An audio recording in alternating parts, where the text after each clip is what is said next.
हमें जो भी चाहिए हो, अगर प्रेम चाहिए तो बाहर जाते थे, किसी और को कहते थे कि मुझे प्रेम चाहिए। अगर मुझे शांति चाहिए तो सामने वाले में शांति खोजते थे। और आज तक हमने जो देखा है कि जिस बात की हमें तलाश है वह पूरी रूप से मुझे नहीं मिल रही है। क्यों?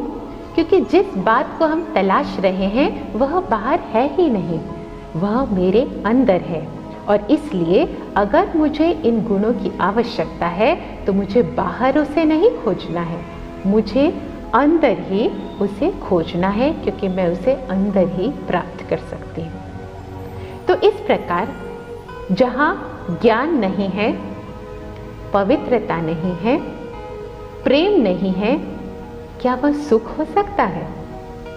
वहाँ सुख भी नहीं हो सकता, क्योंकि अशांति रहेगी वहाँ पर, अशांति रहेगी। हम देखते हैं इतने रिलेशनशिप्स होते हैं, इतनी सिचुएशंस होती हैं, और हम क्या कहते हैं? जीवन सुखी नहीं है। कहीं ना कहीं कोई ना कोई दुख है, और इस सुख की तलाश में हम हमेशा ही व्यस्त रहते हैं।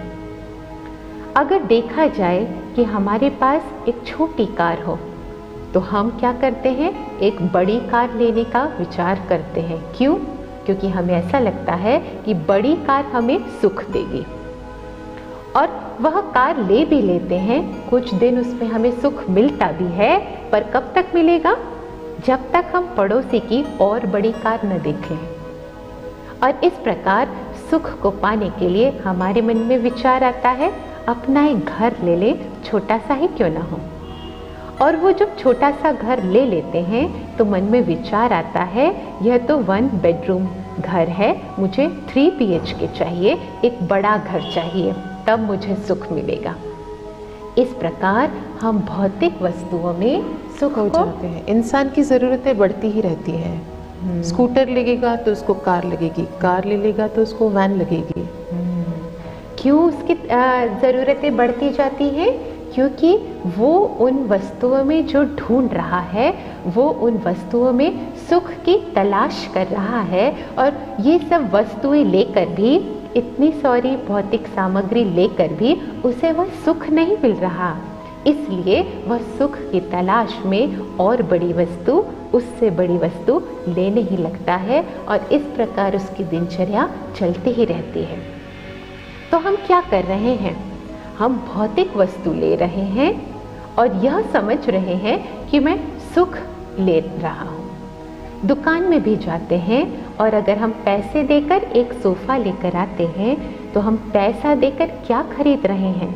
हम यह सोचते हैं हम पैसा देके सुख ले रहे हैं, पर असल में हम सुख नहीं ले रहे, हम कंफर्ट को बाय कर रहे हैं। सोफ़ा, गाड़ी, घर, बंगला, ये कंफर्ट के साधन हैं, और ये कंफर्ट हमें सुख देते भी हैं कुछ समय तक, पर कुछ समय के बाद फिर हमें लगने लगता है कि नहीं, मुझे किसी और चीज़ की तलाश है जिससे मुझे सुख मिलेगा। क्योंकि हमें आजकल क्या लगने लगा है? हमने इक्वेट कर दिया है कंफर्ट को हैप्पीनेस के साथ। हम भूल गए हैं हैप्पीनेस या सुख बाहर नहीं, यह तो मेरे अंदर है। ज़रूरत है मुझे अपने अंदर ही झांकने की। अगर हम अपने आप से पूछें कि मेरे जीवन का लक्ष्य क्या है, मैं अपने जीवन में आखिर चाहता क्या हूँ? गाड़ी, बंगला, मोटर, बड़ी सैलरी, उससे भी बड़ा पैकेज, और क्या चाहता हूँ? तो अल्टीमेटली जवाब मिलेगा, मैं कहीं ना कहीं आनंद की खोज में हूँ। मुझे आनंद चाहिए, ब्लिस चाहिए। कहते भी हैं मुझे परमानंद की प्राप्ति चाहिए। और जब हमारे रिलेशनशिप्स में, आपसी व्यवहार में, इस दुनिया में हमें आनंद नहीं मिलता। क्यों नहीं मिलता? क्योंकि आनंद बाहर नहीं है। हम ये भूल जाते हैं कि आनंद हमें अंदर ही मिलेगा। और जब आनंद की प्राप्ति नहीं होती तो हम सत्संगों में जाते हैं, मंदिरों में जाते हैं। क्यों? आनंद की खोज में। तो इस प्रकार आनंद भी कहीं और नहीं, यह हमारा निजी गुण है। मैं आत्मा आनंद स्वरूप हूँ। और जहाँ ये 6 के 6 गुण हो, सारे 6 गुण वहाँ और क्या होगा? वहाँ शक्ति होगी। क्यों? क्योंकि ये सारे गुण कुछ और नहीं, शक्ति का रूप ले लेते हैं जब ये गुण भरपूर मात्रा में होते हैं।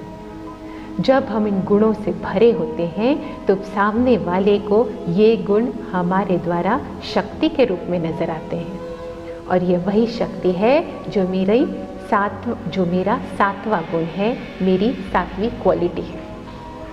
तो इस प्रकार हमने बात की अपने सातों गुणों की।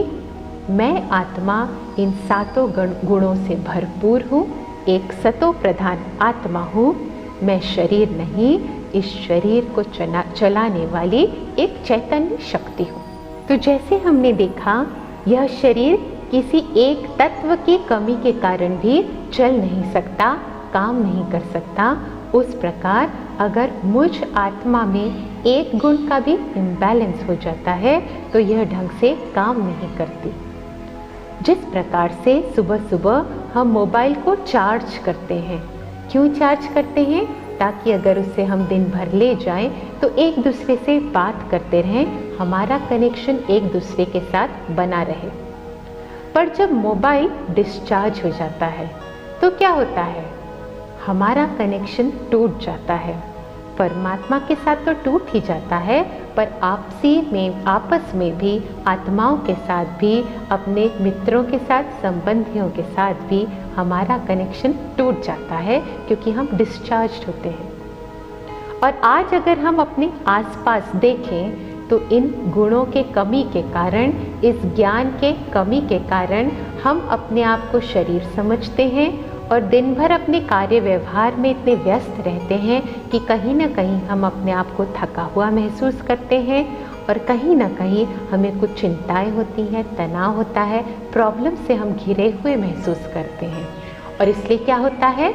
हम सभी डिस्चार्ज्ड हैं एक तरह से, और हम क्या अपेक्षा करते हैं कि सामने वाला मुझे चार्ज कर दे जब मैं डिस्चार्ज्ड हूँ। तो एक डिस्चार्ज सेल दूसरे डिस्चार्ज सेल को कैसे चार्ज कर सकता है? अगर चार्ज करना है तो हमें एक बैटरी के साथ चार्ज करना पड़ेगा, जो कि हमेशा पावरफुल है, वह हमेशा चार्ज रहती है।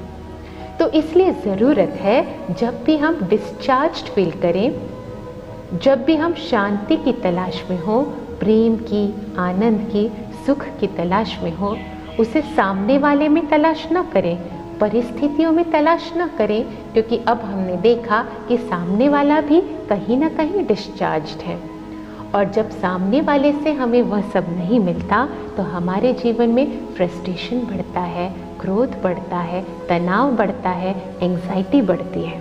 इसलिए अब इन सभी गुणों को हम अंदर ही खोजें, और अंदर की खुद की बैटरी भी डाउन हो तो फिर परमात्मा से कनेक्ट करें, क्योंकि परमात्मा वो तो पावर हाउस है, एवर पावरफुल है, एवर चार्ज्ड है।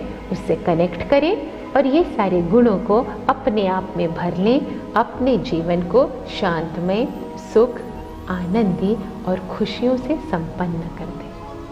कस्तूरी मृग की नाभि में कस्तूरी पाई जाती है, और कस्तूरी मृग क्या करता है? उसकी खुशबू में वन वन भटकता है कस्तूरी को पाने के लिए, क्योंकि उसे यह ज्ञान नहीं होता कि जिस कस्तूरी की वह तलाश कर रहा है वह कहीं और नहीं, वह उसके अंदर है, वह उसके पास है।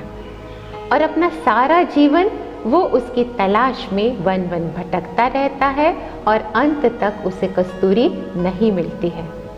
तो हमें भी यह ध्यान रखना है कि ये सारे गुण हमें जीवन में, ये जो कुछ भी चाहिए वह बाहर नहीं, वह सब अंदर है। और हमें जब भी ज़रूरत हो इन गुणों की तो हम बाहर न जाएं, हम अपने अंदर ही इन्हें तलाश करने की कोशिश करें।